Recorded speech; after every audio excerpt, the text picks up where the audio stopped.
Hey gang, my name's Arjun. If this is your first time with me on endocrinology, well, you're in for a treat. The embryology section isn't really the meat and potatoes of endocrinology, but I'm still here to make sure you crush it. Before I begin, as with our other videos, we here at First Aid like to ask questions. It's not because we like to hear ourselves talk. Even though you could wait the 1 or 2 seconds it takes to hear the answer, I strongly encourage you to try to come up with the answers to my questions on your own. It'll help keep you engaged and give you sort of an idea of how well you actually remember some of this stuff. So let's begin. The endocrine system involves organs found all over the body, derived from literally every kind of primordial germ layer. Many of them have unusual and highly testable embryology. That being said, most of our embryology is organized in the respective organ-based chapters. Most of it's in repro. There's stuff about the pancreas in GI, and some stuff about the pituitary and adrenal glands in the next section, endocrine anatomy. Here in endocrine embryology, we'll really just be talking about the thyroid. But after we do this, I encourage you all to check out those other sections to get a sense of the awesome diversity of the endocrine system's origins. So we'll really only go into detail about the thyroid here, mostly because I don't want to put the GI and repro guys out of a job. Our story actually begins with the tongue, which as you may know is born in 3 parts from the floor of the pharynx. The 2 anterior thirds from the floor of the oral cavity and the posterior third from the pharynx proper. But at the midline, where all 3 parts of the tongue meet, an invagination occurs. This invagination deepens into a pocket called the thyroid diverticulum, which eventually grows into the lobes of the thyroid gland.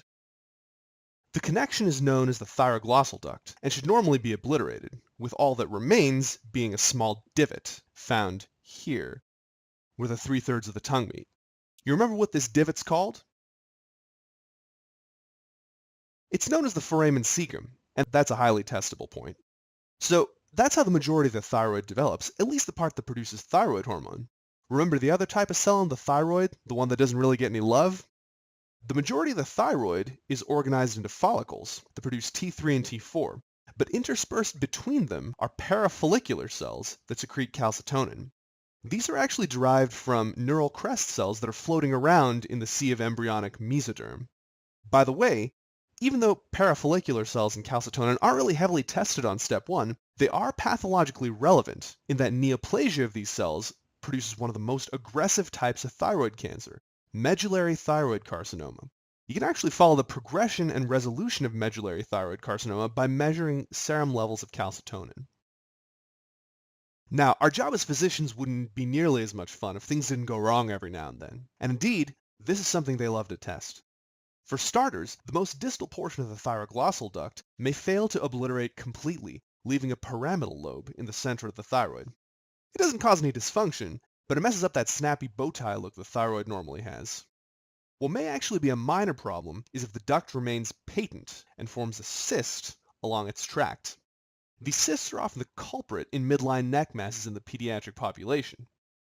You can contrast this with what other common cause of neck masses in kids? The answer is a branchial cleft cyst, and these are usually formed on the sides of the neck. That's an important clinical distinction in step 1. The other important thing that these thyroglossal cysts do is they actually move with the motion of the tongue because of their attachment to the foramen cecum. It looks pretty weird.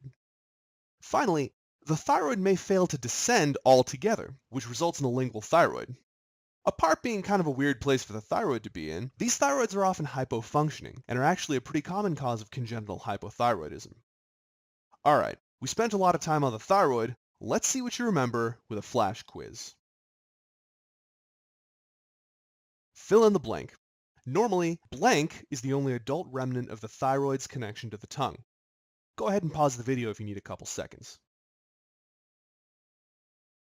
The answer is the foramen cecum, found in the midline of the tongue between the anterior 2/3 and the posterior 1/3 of the tongue. It's that divot that remains after the thyroglossal duct is obliterated. That's all for now. Pretty quick, huh? If you enjoyed this video, go ahead and give it a thumbs up down below. And as always, feedback is welcome. Thanks for watching. Arjun Iyer, signing out.